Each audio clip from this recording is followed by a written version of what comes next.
UFC 315, quick picks, quick predictions. You boys already know how it goes.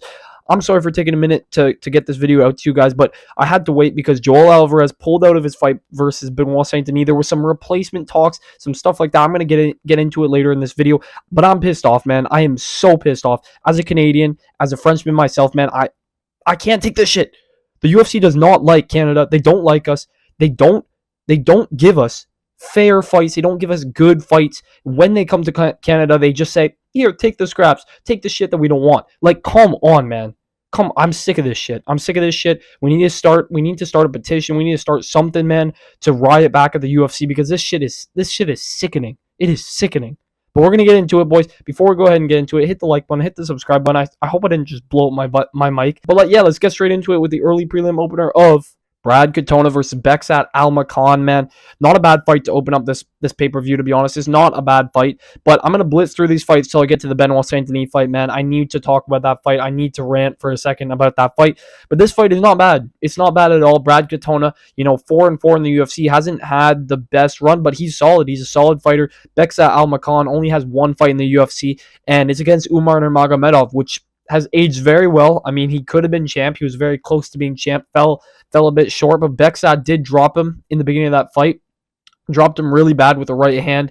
Nice power by Beksat Almakhan, but he did get grappled. He just got grappled for the entirety of that fight afterwards. Umar was like, I am not striking with this dude after he got rocked, and Beksat did get mauled on the ground. He did get mauled on the ground, and it kind of showed a bit of weakness for his ground game. If he was just in kickboxing or Muay Thai, I think this guy would have a solid go, but in MMA, his grappling, his wrestling is really not good. It is really not. I'm not going to say it's terrible. It's not terrible. And Brad Katona doesn't have the best wrestling or best grappling either. But, I'm starting it off with a Canadian pick, man. I'm going Brad Katona. I think a lot of people are going to side with Brad Katona in this as a slight underdog. Now, he's a fair underdog, to be honest. And Brad Katona had a close fight in his last one against the rising contender in, what's his name?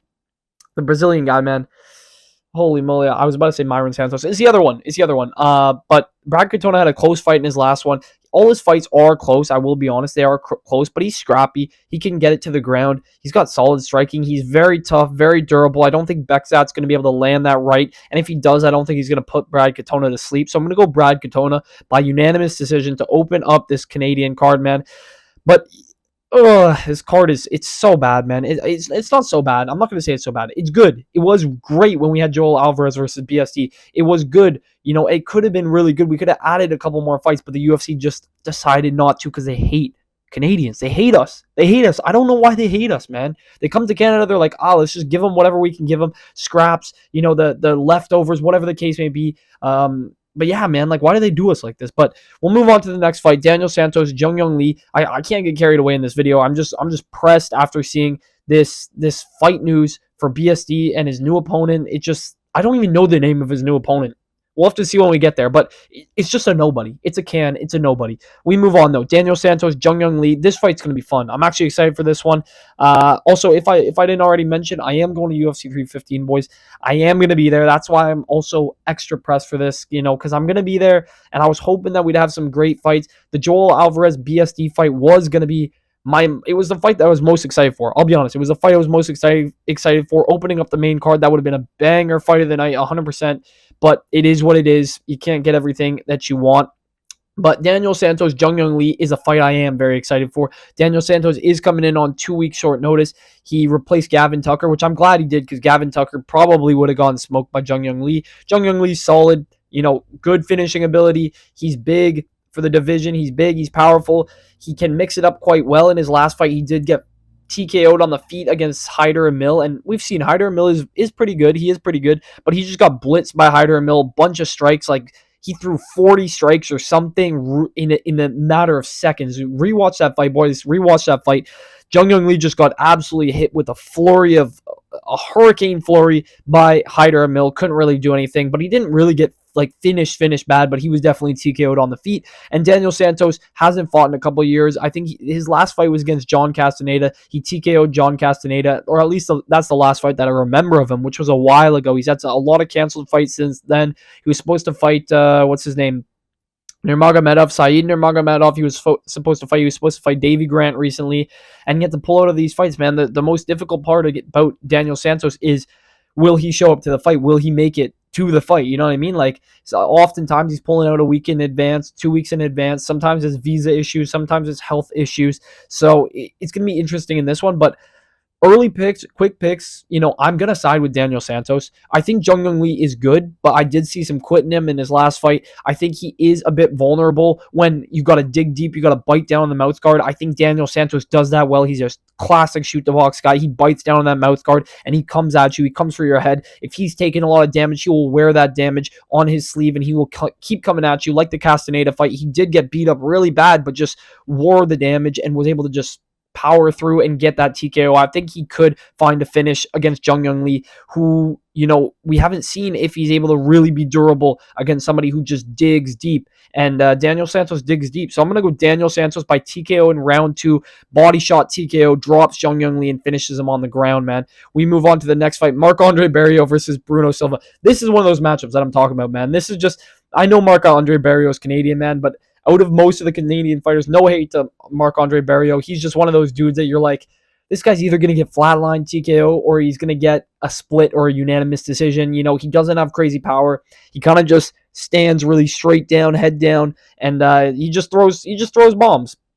But he doesn't have the power to match with his kind of march forward style. You know what I mean? Plot forward. And Bruno Silva is a shell of himself. He is a shell of himself. So this is a relatively good matchup for Marc-Andre Barriault, where I do think he will win this fight. Bruno Silva just, ever since he lost to Alex Pereira, even after he lost to, who did he lose to again, man?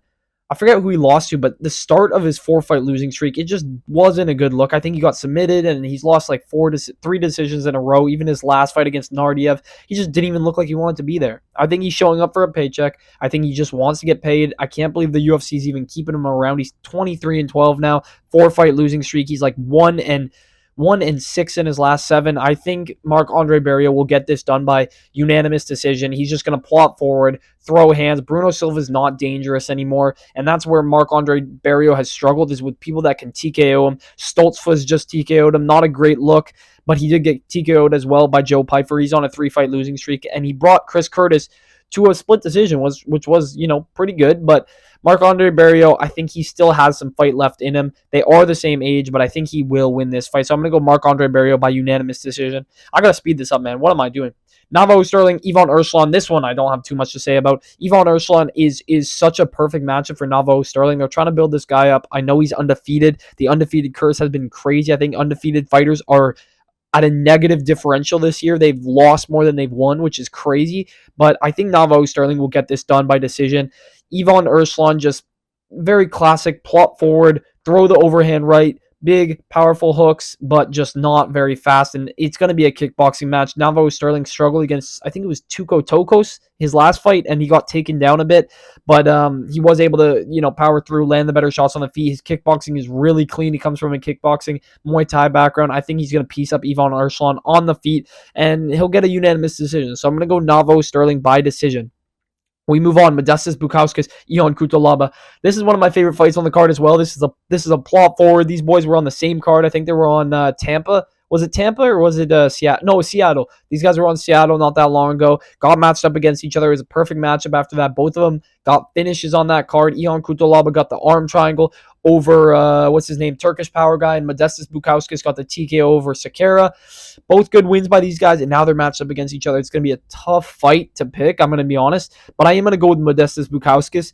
I do know that Ion Cutelaba is coming back. He's making a bit of a resurgence. You love to see it, but Modestas Bukauskas has been getting better, like consistently getting better. I feel like his striking's been much better. His takedown defense is good now. He can strike with you and get in the pocket rather than just being on the outside. He doesn't get clipped as much as he used to. And I think Ion Cutelaba is really going to have to wrestle to win this fight. So I'm going to go Modestas Bukauskas by TKO. I can see him catching Ion Cutelaba, getting him on the ground and finishing him with some ground and pound. We move on to the next fight. Jessica Andrade, Jasmine Jasudavicius. Jazzy's one of my favorite Canadian prospects, I'm going to be honest. She is like 36 years old, I think, but she's good. She's really good. She's got a clear game plan. She follows through with it really well, and I think she's going to beat Jessica Andrade by decision or by submission. Jessica Andrade is a perfect matchup for Jasmine Jasudavicius. Besides the fact that Andrade has power, she's short, she's stocky, bad takedown defense, bad bad when she's off of her back, and that's exactly what Jasmine wants to do. She's going to want to take down Andrade, get her to the ground, look for submissions. Jasmine Jasudavicius is one of the only WMMA fighters that we know, or at least that I know, that has 2 Darce chokes in her record and in her career, which is impressive because it takes a lot of power to wrap up a Darce choke and get that finish. I think she could find a submission over Jessica Andrade, maybe an armbar. I mean, Andrade doesn't have the biggest reach, but I think Jasmine Jasudavicius could find a finish in this one. She's going to take it to the ground right away. She's going to want to work on top of Jessica Andrade, and Andrade is just kind of useless when she's off of her back. I don't see her finding a submission off of her back against Jasmine Jasudavicius. So I'm going to go Jasudavicius by decision or by submission. We move on, though, to the feature prelim, Mike Malott versus Charles Radke. This is now what I think is going to be the fight of the night. I thought it was going to be Benoit Saint Denis versus Joel Alvarez, but I think this will be fight of the night. Mike Malott, man, this is Canada versus the U.S. Not to get political at all. At all, I'm not getting political, boys, but Mike Malott is going to be representing Canada in Montreal, and Charles Radke's going to come and try to take his head off. I'm going to be honest. Radke's got a solid chance to win this fight. I'm not going to say this is going to be easy for Malott. Malott looked kind of like a shell of himself against Trevin Giles. Had a really safe fight. Didn't go for any finishes. Didn't even try to finish Trevin Giles. Giles has been finished in every single one of his losses. Didn't get finished by Mike Malott. It was a bad look for proper Malott, I will be honest. But he did get the win. He was trying to get back in the win column. He said that in his post-fight interview. He said that he just wanted to get a win. He just wanted to get a win because he felt really bad after the Neil Magny loss, which is fair because he was 30 seconds. He was freaking 30 seconds away from being ranked. And he fucked it up. He quit. He did quit. I think you got to recognize that Mike Malott quit in that fight. And I'm pretty sure after that, he's rebuilt himself. He is rebuilding himself. But Charles Radke is a tough cookie, man. He's difficult. Charles Radke is difficult. He's dangerous. He's got power in his hands. He's knocked out his last opponent in round 1. Big, powerful hooks. Mike Malott is going to have to stay at range, use his kicks, get takedowns as well. I think takedowns are going to be a huge thing in this fight. And I think Mike Malott's going to get a submission, honestly. I think Mike Malott, if he plays this smart, if he uses his IQ to his advantage, he goes for a double leg, gets a takedown, gets top position on Charles Radke, and looks for a submission. I think that's his best way to win this fight. Now, Charles Radke's got good takedown defense, but I do think Mike Malott, being the bigger guy, with the better BJJ and the better wrestling, will be able to get Charles Radke to the ground at some point, whether that be in round 1, round 2, or round 3. Not sure, but I think Mike Malott will get it to the ground at some point, and that's where he will do his best work and get top position, look for submissions, get some ground and pound, and I think he will get a finish in this fight. He wants a finish, man, in Montreal, in Canada. He loves being in Canada, but if Charles Radke wins, if Charles Radke pulls off this upset, you know he's going to be cussing out the Canadian crowd. You know he's going to be cussing us out, and he's going to be saying all sorts of shit. Charles Radke, first guy to get arrested at a post-fight interview. That shit would be so funny. He would say some out-of-pocket stuff. He'd get us all cussing him out. But, yeah, I'm going Mike Malott by submission, round 2 or round 3. Honestly, I think Mike Malott gets it done. We move on, though, to the main card. Here it fucking is. I can't even open it up. Here it is, man. I hope you guys can see that. I'm going to go here. Benoit Saint Denis versus Kyle Propolik, bro, or Propolik. What the fuck, UFC? What is this? Who is Kyle Propolik? Who is he? Also, he is not ranked number 15. Just avoid that. That's because the UFC is terrible with their website, man. That was Joel Alvarez ranking. Kyle Propolik, don't worry, he is not ranked, or he better not freaking be ranked. But he's fighting Benoit Saint Denis on a few days short notice. Oh, not even a week, not even a full week short notice. He's going to get cooked. He's going to get fried. Kyle Propolik has not fought in the UFC. He actually was in the UFC. In 2019. Lost to, what's his name? Austin Hubbard. Austin Hubbard is who Kyle Propolik lost to. He's 12-7 in his career. What are we doing, UFC? What are we doing? Okay? I want to see Benoit Saint Denis win. Trust me, I do. But Benoit Saint Denis is about to be a minus 1,000. He better be a minus 1,000 against Kyle Propolik. There is zero chance Kyle wins this fight. Short notice, Benoit Saint Denis, he's not a good mixed martial artist, man. I don't even need to watch tape on Kyle Propolik. I don't even need to. Look at his record. I know I don't want to judge people off their record, but look at his record. Look at who he's lost to. He lost to Austin Hubbard, lost to some other random dude before that, hasn't fought in the UFC in 6 years. Recently, he's been winning a couple fights, but he's in some weird organization, and I'm pretty sure it's in Montreal. I think that's why they took him. But this just goes to show how cheap the UFC is. How cheap how much they don't care about us as Canadian fans, man. I don't care that they're giving us a Canadian. I don't care about Kyle Propolic. Nobody does. Nobody will. All right. This is gonna be a absolute beatdown by Benoit Saint Denis. If Benoit Saint Denis doesn't finish Kyle Propolic in the first round or second round, we're gonna have to call Benoit Saint Denis a fraud, man. I mean, people have already called him a fraud for losing to top competition, but that's top competition. If he lets this go past the first round against Kyle Propolic, we're going to be questioning Benoit Saint Denis for a long time, man. I think he gets it done in first round. I don't see a scenario where Benoit Saint Denis doesn't submit or TKO this guy, this bum, in the first round. Not to mention as well that Kyle Propolic is 35, pushing 36 years old. This dude is old now. He's getting wins, but they're in a weird organization, some random organization I've never heard of. I'm pretty sure it's in Montreal. Just an absolute bum, a schmuck to feed to Benoit Saint Denis. So I'm going to go Benoit Saint Denis by round 1, TKO or submission. I don't see him not finishing this fight in the first round. If he doesn't, he's a fraud. He is a fraud. But I think Benoit Saint Denis gets it done. They're giving him a free win here. But this just shows how the disrespect towards us as Canadian fans. They're probably thinking, you know what's funny? They're probably thinking, oh yeah, we're doing him a favor. We're giving him another Canadian. We're going to give the French a Canadian, a guy that they probably know. Who knows who Kyle Propolic is? Who knows? Nobody knows this dude. Okay, it's a waste of space. It's a waste of a fight, and I'm really disappointed in the UFC. I'm mad disappointed. Another reason they're doing this is because they're probably paying him $5K for this fight. They're probably giving him 5 and 5 or 10 and 10. They're like, he's cheap. It's whatever, and then they give BSD a bonus or something. They might not even give BSD a bonus, even if he finishes this bum. It's just pathetic. It's pathetic by the UFC. It's absolutely pathetic. There were two better options. Mateusz Gamrot called Benoit Saint Denis out. Mateusz Gamrot and Mateusz Rebecki, both Mateuszes called Benoit Saint Denis out. And I was like, okay, you know what? Maybe don't give Benoit Saint Denis Mateusz Gamrot. He doesn't deserve that fight to fight up in the rankings. And, he wants to get back in the win column. Give him Mateusz Rebecki. That's a good fight. I thought that was a done deal. I'm going to be honest. I thought that was a done deal. I was like, the UFC is going to sign this for sure. This is a perfect matchup. Mateusz Rebecki, fun fighter. Benoit Saint Denis, fun fighter. That could be still a fight of the night, right? That's still a great fight. But fucking no. Of course not. Of course not. The UFC is not going to do that because they love money. They love money and they love holding on to their money, man. They love holding on to their money. They couldn't dish out a little bit more money for Mateusz Rebecki to fight Benoit Saint Denis than Kyle Propolic. Propolic doesn't deserve it. Obviously, dude's 2-0. No, he's 0-2 in the UFC, and his record is 12-7. I'm pretty sure in mixed martial arts overall. He's fighting number 13 Benoit Saint Denis. We know that Benoit Saint Denis is going to win this fight, even if he does win by decision.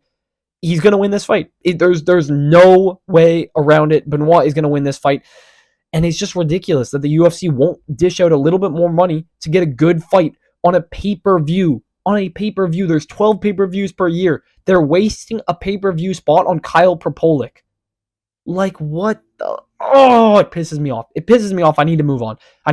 Benoit Saint Denis, by whatever he wants. By breathing air. By breathing oxygen, bro. By oxygen. What am I? I'm fuming. I don't even know what I'm saying. Moving on. Alexa Grasso, Natalia Silva. Good fight. Alexa Grasso, former champ. Natalia Silva on the rise. She's undefeated in the UFC, beaten everybody really clearly as well. She's outstruck all of her opponents. She's really good on the feet. And this is going to be a test for both of them, to be honest. Alexa Grasso has only fought Shevchenko in the past 2 or 3 years. She's only fought Shevchenko, and she recently lost her belt. So by getting held down and by getting out-wrestled, she's not going to be getting wrestled in this fight by Natalia Silva. So I am going to go Natalia Silva, though. Because I think her striking is better. Alexa Grasso is good in the striking department, but she just doesn't have the most urgency. She doesn't have the most pop in her shot, and I think Natalia Silva will take advantage of her by just out-voluming her and cruising to a decision. So I'm going to go Natalia Silva by unanimous decision. We move on, though. Jose Aldo versus Aiemann Zahabi. Another fight where I'm like, man, I understand they're giving us Aiemann Zahabi, he's Canadian, blah, blah, blah, whatever, but this should not be on the main card. I'm sorry. And they're doing Jose Aldo dirty. They're doing him dirty. But it is a good fight. It's not a bad fight. Of course, it's going to go to a decision, man. It's going to go the distance, let's be honest here. And it's tough because Jose Aldo, I really want to pick Aldo, but a gut feeling down here, man. A gut feeling down here is telling me that Aiemann Zahabi is going to cruise to a really close decision. More volume. The age is close, to be honest. Jose Aldo, 38. Aiemann Zahabi, 37. But I think Amin Zahabi is going to cruise to his decision by just out-voluming Jose Aldo. The problem with Aldo is he's been accepting bad positions. As much as we can complain about Batista and stuff, Jose Aldo did accept those positions and didn't get out of the bad position, get off of the fence, man, which is what's really difficult. And it makes it a difficult pick. You know, Amin Zahabi's brother, Faraz, is going to come up with a good game plan. GSP's in his corner as well. They're going to come up with a good game plan to beat Jose, and I think he will get it done by decision. So I'm going to go Amin Zahabi by close decision. It could even be a split, but I'm going to go unanimous decision, Amin Zahabi. We move on to the co-main event, Valentina Shevchenko, Manon Fiorot. Really tough fight to predict. Really, really tough fight to predict. I'm back and forth with this one because Shevchenko's getting old. She's 37. Manon Fiorot, though, isn't the youngest girl either. She's 35. Like, they're getting up there in age, and Shevchenko has showed that she can evolve and adapt even though she's getting older. And I do think she's still got the ability to fight at the highest level. She just made the perfect game plan to finally beat Alexa Grasso, right? Like, got her takedowns, and that's all she needed was those takedowns. She knew that she couldn't strike with Alexa, and if it did go to the ground, she couldn't give up her back and get submitted again. But she did have the right game plan, got the takedowns, sat on top of Alexa, and just peppered away with some little shots, some little hammer fists, some little ground and pound. And Manon Fiorot is not going to let her do that. I don't think Manon Fiorot's going to let her do that. She is a great striker, really big for the division. Like, there's no joke. She is really, really big for the division. Powerful, nice kicks. You know, she's loud when she's kicking. She's like she's making noises when she's hitting, and that's kind of her thing. Really, she beat down to her last fight, Erin Blanchfield, beat her down bad, 50-45 to her. Really good win by Manon Fiorot. But this is a close fight. This is a really tough fight to predict because Shevchenko can kind of mix up the fight wherever it goes. If she can't strike with Manon, I think she could get a takedown. But Manon Fiorot's defense, her takedown defense is very good. It is very good. Her striking is very good. She could be the one to dethrone Shevchenko. But I am going to go with Valentina Shevchenko as an early pick because I just think that Valentina Shevchenko, the experience, the 5 rounds, always being there for 5 rounds, and can mix up the fight wherever it goes, right? And even though she's been getting older, she used to be seen as a striker, evolved her game to become a grappler when she needs to. And I think if she is struggling on the feet, she'll take it to the ground. If she's struggling to get it to the ground, she can strike with Manon Fiorot. I think she will be able to strike with her. The head kick will be open. Manon Fiorot is, I believe she's a different stance. I think she's a southpaw. I think Valentina Shevchenko is going to have some things that she can mix up, and she's just going to have the IQ to outpace Manon Fiorot for a win, man. I'm going to go Valentina Shevchenko by decision. We move on, though, to the main event. Belal, remember the name, Muhammad versus Jack Della Maddalena. This is the fight I'm most excited for. I will be honest. This is the fight I'm most excited for. This is for the belt, man. And a lot of people hating on Belal, but I think this is going to be a good fight because I think Jack Della Maddalena is going to bring it to him. The difference between Belal versus Leon and Belal versus Jack Della Maddalena is that Leon, we just saw, he's a sitting duck. He's a quitter. Leon Edwards is a quitter. He accepts bottom position. He accepts bad position. He backs up with his hands up, not really trying to pour on the offense. And he just quit. He quit against Belal. He absolutely quit against Belal. You know, he almost beat him at the end of the fight, but it was just too little too late, man. Belal does get tagged up when he fights, and Jack Della Maddalena has some of the best boxing. I think he has the best boxing in welterweight, if not in the entire UFC. I know you got Ilia Topuria, of course, so I would say Ilia is better, but Jack Della Maddalena is very close to being one of the best boxers in the UFC. His fluid motion when he's boxing is just straight up beautiful. His motion is beautiful. We got to speak about Jack Della Maddalena's motion. His motion's crazy, and I think he's going to be the more fluid striker. In scrambles, he doesn't give up bad positions. You know, everybody talks about the Gilbert Burns fight. Everybody talks about the Basil Hafez fight, but you have to realize he scrambled the entire time. He didn't just lay on his back like Leon did against Belal Muhammad. He scrambled. He's constantly scrambling. Even with a broken arm, he's scrambling. And he's got 5 rounds to find a finish against Belal Muhammad, who is 36 years old, has been tagged in every single one of his fights. Against Leon Edwards, he still got tagged. He still got put in bad positions. He still got cut really badly on his head. You know, Jack Della Maddalena is going to have 5 rounds to find something to injure Belal. A knee, whether it be a knee from getting a takedown or from getting up from a takedown. In almost every single one of Jack Della Maddalena's fights, when he gets taken down and he gets back to his feet, he throws that knee, like the knee that he threw on Gilbert Burns and connected perfectly on him, dropping him and finishing him on the ground. He connects with that knee in almost every single one of his fights, especially every fight that he gets taken down. When he's getting up from that takedown and he's in close, in the clinch, he throws that knee perfectly and it's damaging. It hurts bad, right? I think he could find that on Belal. I think he could. Bilal's 36 as well. Like, I know we could say Bilal's reaching his prime, but Bilal kind of started a little bit late almost. He kind of got puberty a little bit late, if you'd say that. Maybe it's steroids, but you never know. I'm not gonna make any claims, but I think Jack Della Maddalena's just got all the finishing potential. He's got 5 rounds to do it. He's gonna scramble no matter what. He's not gonna let Bilal lay on him for an entire round. And if he does, he knows he's going back to the feet the second round starts. I think Bilal's gonna have success early, round one, round two. I think he's gonna get those takedowns. I think he will be on top of Maddalena, searching for the back, looking for positions to get over Maddalena. But I think JDM's not going to stop moving. I don't think he'll stop moving. I think his gas tank is going to be good enough. I think 5 rounds actually benefits JDM, where he can find a finish later in the fight, and he can always be dangerous. He's always dangerous in the fight. I think he will find a finish over Bilal Muhammad up against the fence after maybe a takedown, getting one of those knees, or getting even a high kick. I could see him landing a kick or a beautiful combination up against the fence, just stinging Bilal, finishing him with some body shots. I can see all of that happening. So as an early quick pick, I'm going Jack Della Maddalena. By round 3 or I'd say round 4 TKO by Jack Della Maddalena, and new welterweight champion of the world, boys. That is the entire card breakdown, the entire quick picks, quick predictions. If you guys did enjoy the video, hit the like button, hit the subscribe button, drop it down in the comments down below. If you guys think us Canadians are getting fucking disrespected by the UFC, it's pissing me off, man. I might make a whole other video about that, but without further ado, I will catch you boys in the next one. See you.